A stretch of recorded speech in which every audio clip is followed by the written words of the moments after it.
Les citoyens de la Guinée n'apprécient pas bien les efforts fournis par le gouvernement dans la gestion de l'économie, l'amélioration des conditions de vie des pauvres, la création d'emplois, la réduction du fossé entre les riches et les pauvres et la stabilité des prix. Nous allons vous donner les détails tout à l'heure.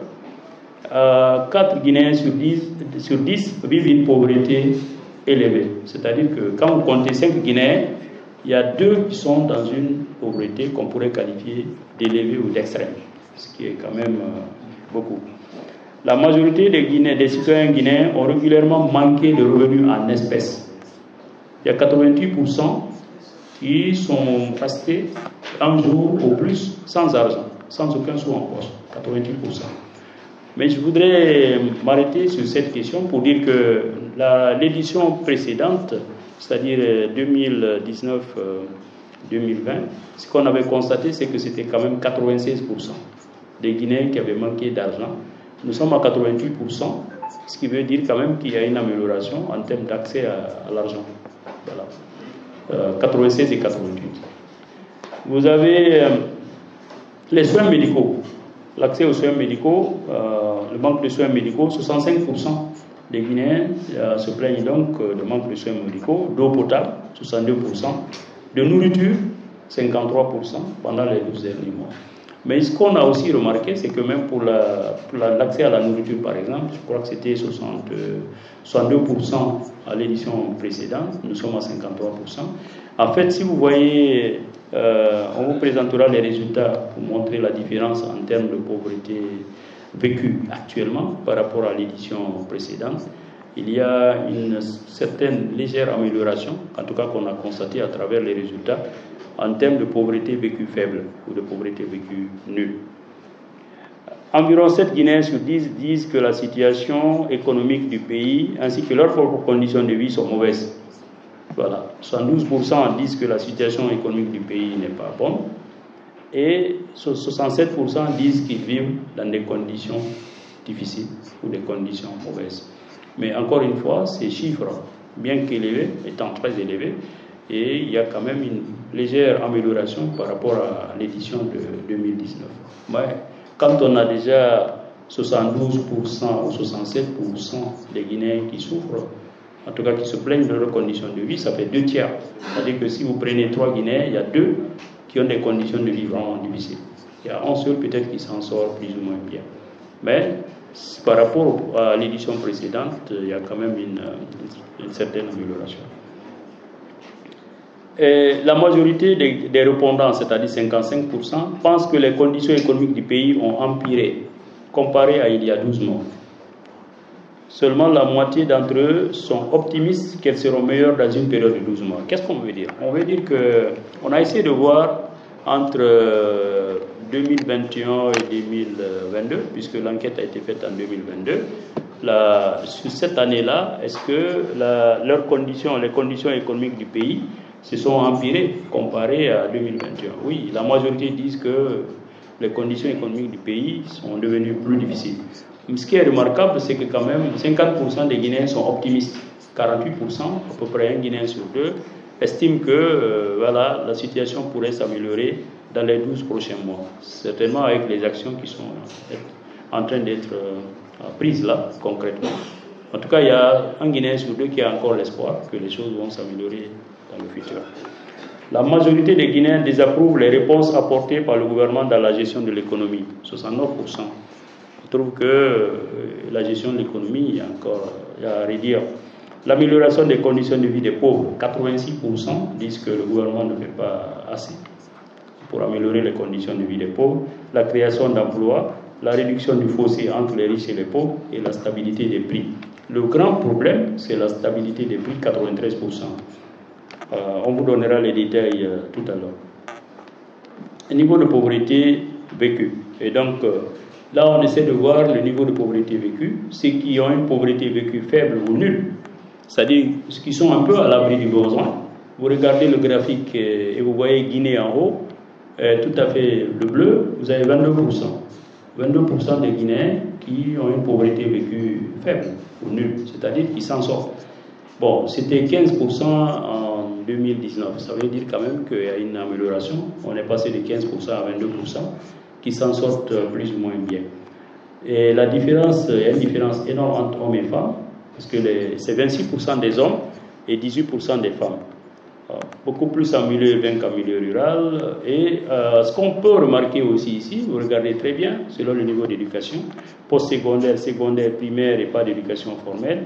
Si vous regardez juste la partie en bleu, vous vous rendez compte que plus le niveau d'instruction est élevé, moins la pauvreté vécue est forte. C'est-à-dire que ceux qui ont poussé les études, qui sont allés à des niveaux beaucoup plus élevés, ont une pauvreté vécue, en tout cas en termes de proportion, ils sont plus nombreux à avoir une pauvreté vécue plus faible ou nulle. Alors, ça veut dire que ça rejoint la thématique qu'on venait de développer. Pour aider les femmes, il faut les pousser à aller au niveau du secondaire, au-delà du secondaire, et donc à atteindre l'université. Selon les régions, vous avez donc ceux qui ont un niveau de pauvreté vécue faible, c'est Kanka. Je ne sais pas pourquoi, peut-être parce qu'il y a des mines là-bas. En tout cas, 36% qui ont une pauvreté vécue faible ou nulle. Et vous avez Boké, c'est encore les mines, certainement. Et vous avez Conakry. Donc voilà les trois régions. Par contre, à Zérékoré, c'est compliqué, c'est 11% seulement. Dénuement par rapport aux besoins primaires. Donc, au cours des 12 derniers mois, combien de fois est-ce que vous ou un membre de votre famille avez dû faire face aux situations suivantes? Manque de nourriture, manque de revenus en espèces, manque de soins médicaux, manque d'eau potable, de combustible pour la cuisson. Et donc, vous avez les résultats ici. Vous regardez très bien.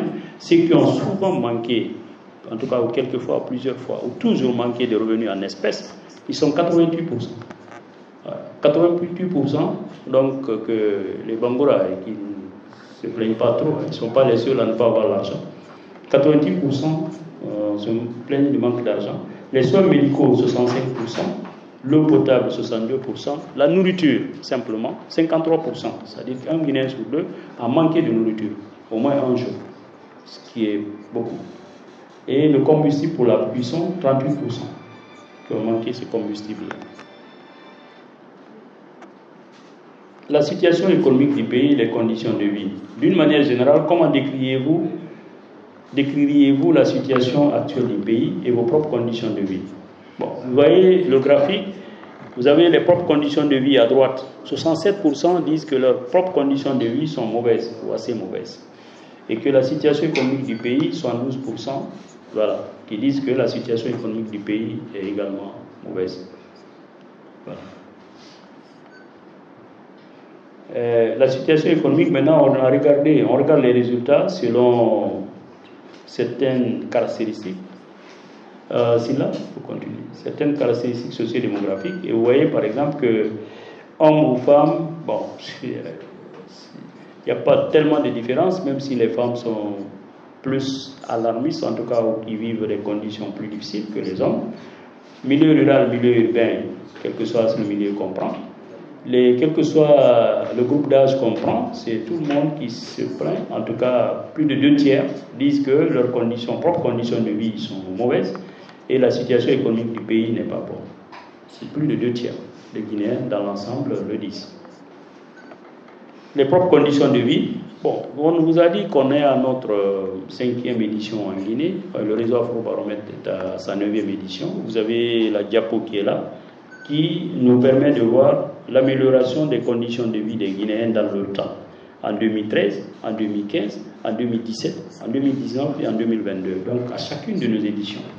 Et ce qui est la ligne qui est en haut, la ligne rouge donc, ça c'est ceux qui disent que leurs conditions de vie sont assez mauvaises ou très mauvaises. Donc ça ne fait qu'augmenter. On a commencé en 2013, c'était 57%. On est allé à 58, à 64, à 65, et nous sommes à 67% des gens qui décrivent leurs conditions de vie de mauvaises ou d'assez mauvaises. Donc ça ne fait qu'augmenter dans le temps. Les conditions économiques du pays par rapport au passé et à l'avenir. Bon, donc par rapport à il y a 12 mois, donc ça c'est le camembert à gauche là, à votre gauche complètement, par rapport à il y a 12 mois, c'est-à-dire que nous avons pris 2022 par rapport à 2021, et la question était de voir comment évaluez-vous les conditions économiques de ce pays comparées à il y a 12 mois. Et vous avez donc les réponses qui sont là. Ceux qui disent que les conditions économiques sont meilleures, bien meilleures, représentent 21%, à 23%. Et ceux qui disent qu'elles sont identiques représentent 21%. Ceux qui disent que ces conditions se sont empirées représentent 55%. C'est la majorité quand même qui disent que voilà, la situation s'est empirée. Maintenant, dans les 12 mois à venir, est-ce qu'ils ont l'espoir? Ils ont l'espoir? Oui, 48% disent que oui. Peut-être que dans les 12 mois à venir, les conditions seront bien meilleures. Mais 31% estiment que non, la situation pourrait plutôt se compliquer davantage. Donc voilà ce qu'on peut tirer de ces résultats. La performance du gouvernement sur les questions économiques. Bon, on l'a déjà dit. Là où le gouvernement est relativement bien apprécié, c'est dans la gestion de l'économie, mais même là c'est faible. Nous sommes à 29% des Guinéens qui trouvent que le gouvernement actuel est en train de bien faire dans la gestion de l'économie, ce qui représente un Guinéen sur 3, à 30%, à peu près, 29-30%. Un Guinéen sur 3 trouve que, du point de vue de la gestion de l'économie, ça va. Alors, mais le problème, c'est que même si il y a une amélioration dans la gestion de l'économie actuellement, on voit tout ce qui se fait avec la CRIEF, il y a la récupération de l'argent frais, la lutte contre la corruption, etc. Peut-être qu'il y a l'argent dans les caisses. Ouais, le problème, c'est que ça n'a pas d'incidence pour le moment, en tout cas d'impact sur les conditions de vie des Guinéens. Et vous voyez, à travers le graphique, l'amélioration des conditions de vie des pauvres. C'est-à-dire que les conditions de vie des pauvres ne se sont pas améliorées. Ceux qui disent que ça s'est amélioré ne représentent que 14%. 86% disent que les conditions des pauvres sont là encore difficiles. La création d'emplois, ça ne s'est pas traduit en termes de création d'emplois pour le moment. En tout cas, on a vu des départs importants de la fonction publique, mais jusque-là, il y a encore beaucoup de jeunes qui attendent. Voilà. Et le fossé entre les riches et les pauvres, vous avez des gens qui sont aujourd'hui encore extrêmement riches et d'autres qui n'arrivent pas à trouver le petit pain. Donc, cet écart-là ne fait que malheureusement se creuser.